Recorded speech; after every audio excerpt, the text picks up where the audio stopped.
마태복음 18장 1절에서 20절까지 한 절씩 교독하십시다. 그때의 제자들이 예수께 나와 이르되 천국에서는 누가 크니이까? 예수께서 한 어린아이를 불러 그들 가운데 세우시고 이르시되 진실로 너희에게 이르노니 너희가 돌이켜 어린아이들과 같이 되지 아니하면 결단코 천국에 들어가지 못하리라. 그러므로 누구든지 이 어린아이와 같이 자기를 낮추는 사람이 천국에서 큰 자니라.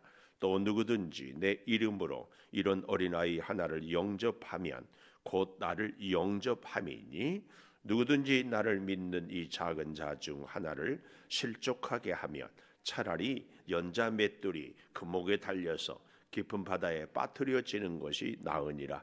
실족하게 하는 일들이 있으므로 말미암아 세상에 화가 있도다. 실족하게 하는 일이 없을 수는 없으나 실족하게 하는 그 사람에게는 화가 있도다. 만일 내 손이나 내 발이 너를 범죄하게 하거든 찍어 내 버리라. 장애인이나 다리 저는 자로 영생에 들어가는 것이 두 손과 두 발을 가지고 영원한 불에 던져지는 것보다 나으니라. 만일 내 눈이 너를 범죄하게 하거든 빼어 내 버리라. 한 눈으로 영생에 들어가는 것이 두 눈을 가지고 지옥불에 던져지는 것보다 나으니라. 삼가 이 작은 자 중에 하나도 없인 여기지 말라. 너희에게 말하노니 그들의 천사들이 하늘에 계신 내 아버지의 얼굴을 항상 배옵느니라. 너희 생각에는 어떠하냐? 만일 어떤 사람이 양 100마리가 있는데 그 중에 하나가 길을 잃었으면 그 99마리를 산에 두고 가서 길 잃은 양을 찾지 않겠느냐? 만일 찾으면 길을 잃지 아니한 99마리보다 이것을 더 기뻐하리라. 이와 같이 이 작은 자 중에 하나라도 잃은 것은 하늘에 계신 너희 아버지의 뜻이 아니니라. 내 형제가 죄를 범하거든 가서 너와 그 사람과만 상대하여 권고하라. 만일 들으면 내가 내 형제를 얻을 것이요 만일 듣지 않거든 한두 사람을 데리고 가서 두세 증인의 입으로 말마다 확증하게 하라. 만일 그들의 말도 듣지 않거든 교회의 말하고 교회의 말도 듣지 않거든 이방인과 세리와 같이 여기라. 진실로 너희에게 이르노니 무엇이든지 너희가 땅에서 매면 하늘에서도 매일 것이요 무엇이든지 땅에서 풀면 하늘에서도 풀리리라. 진실로 다시 너희에게 이르노니 너희 중에 두 사람이 땅에서 합심하여 무엇이든지 구하면 하늘에 계신 내 아버지께서 그들을 위하여 이루게 하시리라. 같이 봅니다. 두세 사람이 내 이름으로 모인 곳에는 나도 그들 중에 있느니라. 아멘. 오늘은 천국에서 누가 정말 하나님의 귀한 인정을 사랑을 받느냐 이걸 얘기합니다.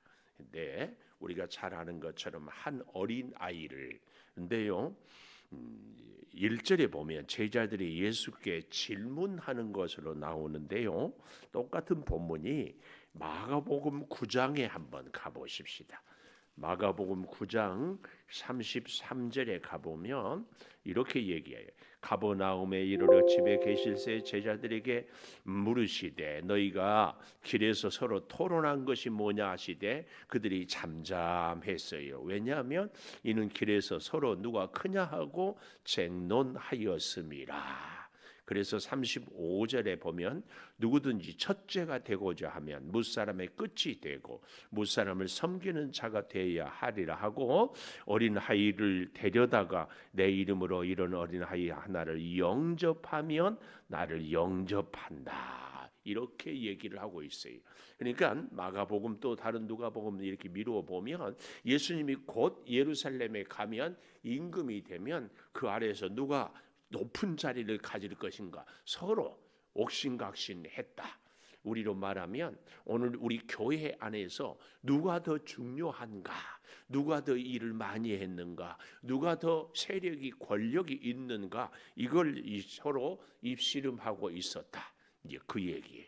그럴 때에 예수님은 오늘 다시 마가복음도 마찬가지지만 마태복음에서 한 어린 아이를 불러다가 어린 아이와 같이 되지 못하면 3절 결단코 천국에 들어가지 못하리라 이렇게 말씀하고 있지 않습니까? 이 어린 아이에 대해서 우리가 흔히 이렇게 생각하면은 참 오해하는 거예요. 어린 아이는 순수하다. 어린 아이는 깨끗하다. 어린 아이는 순종을 잘한다. 이런 의미보다는 요즘에는 우리가 이런 얘기를 잘 안 들어요. 이 땅에서 우리가 사람들 가운데 어린 아이들이 낳지 않아서 그런지 어린 아이가 집마다 우상이 됐어요. 제가 할아버지가 되니까요, 자식보다도 손자 손녀가 훨씬 더 사랑스러워요. 이런 얘기 하기는 참 조심스러워. 손자 손녀 없는 분들한테는. 근데 뭐 할머니 소리 듣지 않는 것이 썩 나쁜 것은 아니지 않지요? 할머니 되고 싶은 것은 아니잖아요. 하여튼 얘기가 잠깐 갔는데 어린 아이가 아주 소중한 존재다, 아주 깨끗하다 이런 의미가 아니고 오늘 본문은 뭐냐면은 제가 어렸을 때만 해도 애들이 많아서 그런지 동네 어른들이 저것들이 어린 애들 보고 그랬어요. 어린 아이 별로 가치 없고 별로 일도 잘 못하고 쓸모가 없고 하찮은 존재. 그래서 어떤 사람들은 아유 저 애 새끼들 뭐 이런 표현들도 쓰지 않았어요. 오늘 본문은 바로 그런 의미, 아주 쓸모없고 낮고 천한 존재 이런 의미에서.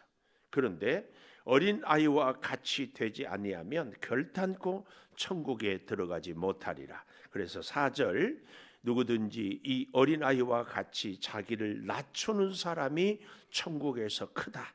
1절에 누가 천국에서 큽니까? 자기를 낮추는 사람. 좀 더 정확하게 얘기한 방금 전에 얘기처럼 하찮은 존재. 내가 결코 뭔가를 역할이 있고 큰 일을 하는 사람이 아니다. 이런. 그러면서요 어린 아이 같이 하찮은데 바로 그 다음 5절에 보면 내 이름으로 이런 어린 아이 하나를 영접하면 곧 나를 영접합니다. 영접을 하는데 어떻게 영접하라고요? 예수님 이름으로 영접하라고. 영접. 우리나라 미국에 가 있는 대사가 있고요. 저 동남아에 아주 힘이 없는 나라의 대사가 있고 저 중국같이 큰 나라의 대사가 있으면 미국이란 나라가 아무리 커도요 그 나라의 국력에 따라서 어때요? 대하는 태도가 당연히 다릅니다. 근데 오늘 예수님은 이렇게 얘기하고 있어요. 나를 영접하는 것, 어린아이를 영접하는 것. 네, 그때에 단서가 있어요. 내 이름으로. 네, 요 말씀이 중요합니다. 우리가 어린아이를 하나를 만나도요 하찮고 보잘것 없지만 내 이름으로 예수님을 대하듯이 예수님께서 보낸 대사처럼 예수님이 그 어린아이와 함께 하는 것처럼 우리가 우리의 자녀들을 누가 소홀히 대하면 우리 자신이 무시를 당하는 것보다 더 언짢아요. 또 반대로 우리의 자녀들을 환영해주고 존중해주면 우리 자신이 대접받는 것보다 더 기쁘죠. 오늘 이 영접은 그런 의미입니다. 그래서 여러분 지극히 보잘것없고 하찮은 존재도 반드시 우리의 모든 만남은 노사연이가 꼭 불러서가 아니라 우연이 아니에요. 하나님이 꼭 만나게 해주지 않은 사람은 우리가 만날 일이 없고 만날 필요도 없고 만날 수도 없다. 좋은 사람은 좋은 대로 귀한 의미가 있고 우리를 힘들게 하는 사람, 그 사람을 통해서도 우리 하나님은 꼭 우리에게 깊은 사랑과 교훈을 깨닫게 하기 위하여서 만나게 해주신다. 그래서 제가 늘 얘기하잖아요. 불편한 관계에 있는 사람을 만날 때도 저 모습이 내 모습이다. 그 사람을 통하여서 하나님은 나를 깨닫게 하고 나를 교훈을 갖게 하는 것이다. 이걸 내 이름으로 어린 아이 하나를 영접하면 나를 영접한다. 이렇게 얘기하는데요. 이렇게 그래서 누가 크냐? 자기 자신을 어린아이처럼 정말 하찮게 보잘것없게 여기는 자. 근데 제자들은 서로 자기가 역할이 크다고, 서로 자기가 예수님을 더 사랑했다고. 오늘 우리의 믿음 생활에서 우리 자신을 다시 한번 돌아보게 하는 거죠. 그런데 이 어린 아이와 영접을 얘기하면서요, 바로 그 다음 6절에 보면 이런 작은 자 하나를 실족이라는 단어가 나와요.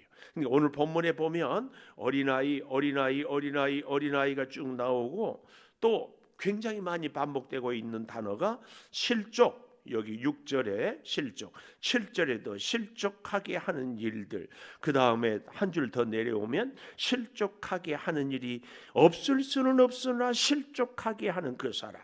이 7절에 실족이란 단어를 3번이나 나오고요, 8절에 가보면 만일 내 손이나 내 발이 너를 범죄하거든 하게 하거든. 이 범죄 앞에 아라비아 숫자로 작은 글자로 반가로 1 써 있죠. 그래서 내려가 보면 거기도 실족, 또 9절에도 보면 만일 내 눈이 너를 범죄, 실족, 이렇게 여러 번 실족을 얘기하고 있다, 그 말씀이. 그러니까 누가 큰 자냐? 어린아이와 같은 자가 큰 자다. 그런데 어린아이 같은 자를 영접하는 것은 곧 나를 영접하는 것이다. 이 얘기를 하면서 이런 어린아이 같은 자라도 실족하게 하면 옳지 않다. 실족이 뭐냐? 장애물 혹은 올무 혹은 함정, 그런 의미가 있는데요, 좀 더 정확한 의미는 이 실족은 다른 사람을 올무에 빠지게 하는 사람. 근데 참 우리가 살다가 기가 막힌 것은 나는 전혀 의도하지 않았어요. 나는 그 사람을 전혀 피해 줄 생각이 없어요. 그런데 나 때문에 상처를 입었다고, 나 때문에 피해를 보았다고, 나 때문에 힘들다고, 이렇게 생각하는 사람들이 있고, 실제로 우리도 그런 경우가 참 많아요. 예를 들면 여기 서 있는 목사가 설교할 때 우리 성도들을 아프게 하거나 시험 들게 하고자 하는 마음이 눈꼽만큼도 없어요. 아니, 어떤 목사가 성도들을 시험 들게 하고 싶겠어요? 그런데 설교를 들을 때 우리 목사님 왜 저렇게 말씀하지? 그리고 시험 든 경우가 있다 없다? 허다히 많아. 허다히 많아. 이런 게 참 기가 막혀. 의도하지 않았는데 마음에 아픔이 주는 경우. 그럴 때마다 우리가 꼭 기억해야 돼. 이 문제를 어떻게 해야 될지. 첫 번째, 저 모습이 내 모습이다. 나도 누군가에게는 저렇게 대하고 있지는 않을까 꼭 생각을 해야 됩니다. 그리고 두 번째, 상대가 그 사람이 왜 그런 말을 했는가에 대해서 그때 중요한 얘기가 사건보다 중요한 게 해석이에요. 의미를 잘 헤아려야지. 이상하게 왜곡하는 일이 없도록, 이 실족하는 일이 없도록. 그래서 우리는요, 가끔 그렇게 기도하는 분들이 있더라고요. 알고 지은 죄, 모르고 지은 죄까지도 용서하여 주시옵소서. 내가 전혀 의도하지 않았는데도 이렇게 실족을 하게 하는 경우가 있더라, 그 말씀이에요. 그래서요 5절에 바로 영접을 얘기하고, 어린아이를 영접하면 곧 나를 영접하면, 반대로 6절 나를 믿는 이 작은 자 중 하나를, 재밌지요? 나를 믿는 이 작은 자 하나를, 이건 뭐예요? 교회 공동체 안에 예수 믿는 사람끼리의 관계를 얘기하는 거예요. 아니, 좀 더 정확하게는 예수님을 따르는 12 제자들이 서로가 서로를 실족하게 하고 있었다. 예수 믿는 우리가 교회에 와서 많이 아픔을 겪고 흔히 상처를 받는 것은 당연지사예요. 교회 신앙생활하면서 나는 한 번도 상처를 안 받았다, 아니에요. 그럼 왜 그렇게 상처를 받습니까? 당연합니까? 그렇습니다. 왜요? 너도 나도 다 약한 존재, 부족한 사람들이에요. 근데 착각을 해요. 나는 부족하지 않다고 생각을 하는 거예요. 그래서 내가 늘 옳지요, 나는 옳은데 내 마음에 안 드니까 너는 틀렸다, 이 생각을 늘 하는 거예요. 그래서 서로 부딪혀요. 예수님의 제자들이, 예수님은 이제 고난을 당하고 3일 만에 다시 살아나리라, 십자가를 얘기하는데 예수님의 제자들은 예수님이 임금되면 누가 높을 것인가, 여기에 관심이, 생각이 빠져 있어요. 이게 예수님의 제자들이 잘못해서일까요? 아니요, 약하기 때문에. 예수님의 마음을 몰라요. 왜 몰라요? 자기들의 관심에만 퐁 빠져 있으니까. 오늘 하나님이 우리로 하여금 예수 믿고 하나님의 교회에서 믿음 생활을 하게 하는데, 여기 하나님의 뜻이 있고 하나님의 목적이 있는데 하나님의 뜻과 목적은 잊어버리고 신앙생활을 하면서 늘 예수님의 제자들처럼 내가 얼마나 높은 존재인가, 얼마나 세력이 있는가, 내가 얼마나 이렇게 일을 했고 수십 년 동안 다녔기 때문에 내 말이 인정이 돼야 되고 내가 말한 대로 되어야 되는데 왜 이거 안 되는, 여기에만 관심이 있으니까 서로 부딪히는 거죠. 그리고 뭘 얘기해요? 나만 늘 아프다고 얘기해요. 우리는 이 실족에 대해서 잘 생각을 해봐야 됩니다. 나를 믿는, 6절 여기 보십시오. 누구든지 나를 믿는 이 작은 자 중 하나를 실족하게 하면, 어린아이 같이 정말 보잘것, 당시 예수님 당시 2000년 전에는 어린아이는 뭐였어요? 숫자에 헤아리지도 않았어요. 이렇게 미천한 자를 실족하게 하면 차라리 예수님이 얼마나 무서운 말씀을, 연자 맷돌을 목에 달고 깊은 바다에 빠뜨려지는 것이 차라리 낫다. 이건 뭐예요? 다른 사람을 아프게 하기보다는 차라리 내가 연자 맷돌 메고 빠는 것이 더 낫다. 무서운 말씀이죠. 7절도 실족하게 하는 일들이 있음으로 말미암아 세상에 화가 있어요. 실족하게 하는 일이 없을 수는 없으나 실족하게 하는 그 사람은 화가 있도다. 여러분, 이런 말씀을 보면서 나도 모르게 누군가를 실족하게 하는 일은 없는가, 늘 우리가 돌아볼 수 있었으면 참 좋겠습니다. 그래서요, 8절에 보면 내 손, 내 발 차라리 찍어내라. 그리고 9절, 내 눈이 너를 범죄하거든 빼내버려라. 이 모든 것이 없고 영생에 가는 것이 차라리 낫다. 그러면 10절 이제 우리가 좀 잘 보고 싶어요. 10절, 삼가 이 작은 자 중에 하나도 없인 여기지 말라. 무슨 말이에요? 내 인생에 보탬이 하나도 되지 않은 사람들도 없인 여기지 말라. 우리 그런 경우 있죠. 아이고, 저 인간 좀 안 보면 살만하겠다. 그런 사람도 없인 여기지 말라. 왜요? 우리 예수님은 아까 그랬잖아요. 믿는 자 중, 우리 교회 안에 있는 사람들, 세상 사람들은 두 번째 치고 우리 교회 안에 있는 사람들 중에서도 다 예수님의 이름으로 영접하기를, 이걸 얘기합니다. 그래서 10절에 하나도 없인 여기지 말라. 너희에게 말하노니 그들의 천사들이 하늘에서 하늘에 계신 내 아버지의 얼굴을 항상 배움느니라. 요 말씀을 우리가, 유대인들은요, 사람에게 다 한 사람에게 한 명의 수호 천사가 있다고 다 믿는 거예요. 그러니까 오늘 나의 수호 천사, 또 여러분 중에 수호 천사, 그들이 늘 천국에서 하나님을 뵙는다, 그 말이에요. 오늘 하나님, 이 사람은 이러이러하고 이러이러합니다.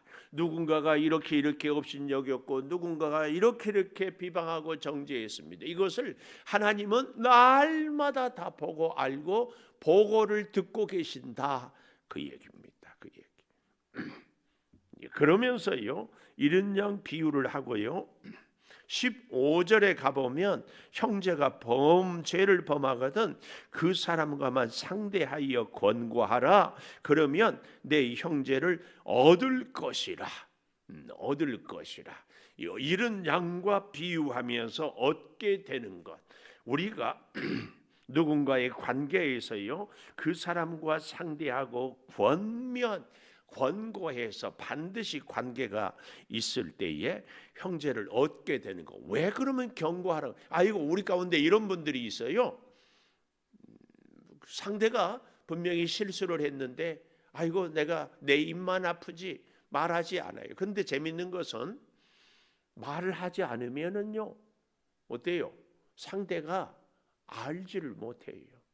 그러면 바꾸거나 고치거나 할 수 없죠. 그런데 이렇게 권고할 때 오늘 여기 15절에 절대로 누군가에게 그 사람의 허물을 들추지 않고 오직 그 사람과 나하고 둘만 얘기할 뿐이에요. 왜요? 그 생명을, 그 사람을 누구보다도 더 나하고 가깝게 얻게 하는 것이. 그래서 우리는 예수님이 우리를 어린아이와 함께 영접이란 이 의미를 잘 생각해 보면은요, 예수님이 이 땅에 사람의 몸을 입고 온 것은 우리 죄인을 영접하기 위해서 왔다는 사실을 먼저 기억해야 돼. 이 사실을 우리가 잊어버리면 어린아이를 내가 나한테 별로 필요 없는 사람을 왜 영접해야 되는가? 이 의식이 생각이 들기가 쉽거든요. 근데 예수님이 우리를 영접하기 위해서 이 땅에 사람의 몸을 입고 죄인을 용서하기 위해서 십자가를 지셨다는 이 의식을 먼저 절대로 갖는 것이 꼭 필요합니다. 예수님은 우리를 영접하기, 우리는 착각하지요. 내가 예수님을 영접한다. 아니에요. 예수님이 먼저 나를 영접했어요. 그래서 예수님이 우리를, 죄인된 우리를 초청하고 우리를 존중해줘서 우리가 예수 믿고 구원받게 되는 겁니다. 그 예수님의 영접으로 너도 어린아이같이 하찮은 사람도 영접해라. 그것을 어떻게 영접할 수 있는가? 오늘 15절에 그 사람과만 상대하여 권고하라. 그의 허물을 절대로 들추어내는 것이 아니라 그 사람을 얻기 위하여서. 그 다음 우리가 16절에 보면 두세 증인의 입으로 말을 해서 확증하게 하고 듣지 않거든 교회의 말을 듣지 않거든 이방인과 세리와 같이 여기라 이랬는데요. 그래서 점점 확인하고 그 사람을 아예 출교시켜라 이 얘기가 아니고 18절 이하에 너희가 땅에서 매면 하늘에서 매이고 땅에서 풀면 하늘에서도 풀리리라. 이 말은 한 생명을 잃지 않고 얻기 위하여서 교회가 두세 사람이 모여서 합심하여 그 생명을 살려내기 위하여 기도하는 것이 교회다. 이 얘기를 지금 하고 있는 겁니다. 그들을 이방인처럼 세리처럼 출교하고 정죄하는 곳이 교회가 아니고 그 사람을 살리기 위해서 합심하여 구하면, 그래서 풀면 하늘에서도 풀리고 매면 하늘에서도 매인다 이 말씀입니다. 여기 19절 잘 보십시오. 너희 중에 두 사람이 땅에서 합심하여 무엇이든지 구하면 하늘에 계신 내 아버지께서 그들을 위하여 이루시게 하리라. 무엇이든지 구한다. 뭘 구하라는 얘기예요? 그 사람을 얻기 위하여서, 그 생명을 살리기 위하여서. 교회는 그래서 생명의 공동체다 그 말씀이에요. 그래서 마지막 20절에 두세 사람이 내 이름으로 모인 곳에는 나도 그들 중에 있다. 기도하겠습니다. 하나님, 오늘 또 귀한 말씀을 통하여 우리 교회 믿음의 공동체를 생각해 봅니다. 이 교회에서 큰 자는 어린 아이처럼 자기를 낮추는 자요, 아니 예수님의 이름으로 지극히 연약한 자를 영접해서 결코 우리가 실족하지 않고, 아니 실족하지 않게 사는 우리들이 되기를 원하고, 그래서 누군가 실수할 때마다 권고하여 그의 생명을 얻게 하는 것이 생명의 믿음의 공동체, 이 교회인 것을 다시 깨닫습니다. 주님, 우리가 기준이 아니고 주님이 옳고 그름의 기준임을 다시 깨닫고, 행여 우리 형제들이 연약하거나 실수하거나 잘 알지 못할 때마다 그 영혼을 얻기 위하여, 그 사람을 살리기 위하여 우리가 합심하여 기도하여서 그는 나를 살리고 나는 그를 살리고, 그래서 우리가 함께 살아가는 예수 이름의 진정한 공동체가 되게 하여 주시옵소서. 아버지, 이제 환절기여서 몸이 불편한 우리 성도들이 있습니다. 주여, 함께 기도하고 그의 건강을 회복하고 영적으로 더욱 강건해지게 하여 주시옵소서. 이제 새 학기를 앞두고 있는 우리 자녀들 새롭게 마음을 다지고 주여 믿음으로 승리하고 학업에도 충실할 수 있게 하여 주시고, 아버지, 새봄과 함께 이 사순절을 지내면서 우리가 형제를 향한 사랑과 영접이 넘치게 하여 주셔서 결코 실족시키는 일이 없도록 주님 붙들어 주시옵소서. 아버지, 더욱 간절히 구합니다. 우리가 우리의 주변의 사람들을 볼 때마다 연약한 그 모습을 감싸 안으며 나의 연약함을 고백하여 함께 살아가는, 함께 생명이 구원받는 이 교회의 신비, 공동체의 은혜를 체험하게 하여 주시옵소서. 지금은 우리 주 예수 그리스도의 은혜와 아버지 하나님의 무한하신 사랑과 성령의 감화 감동하심이 영원토록 함께 하시옵기를 간절히 축원하옵나이다. 아멘. 기도하십시다. 주의 사랑과 은혜가 능력이 주여 넘치게 하여 주시옵소서. 아버지 주님, 새 힘으로 주여 역사하여 주시옵소서.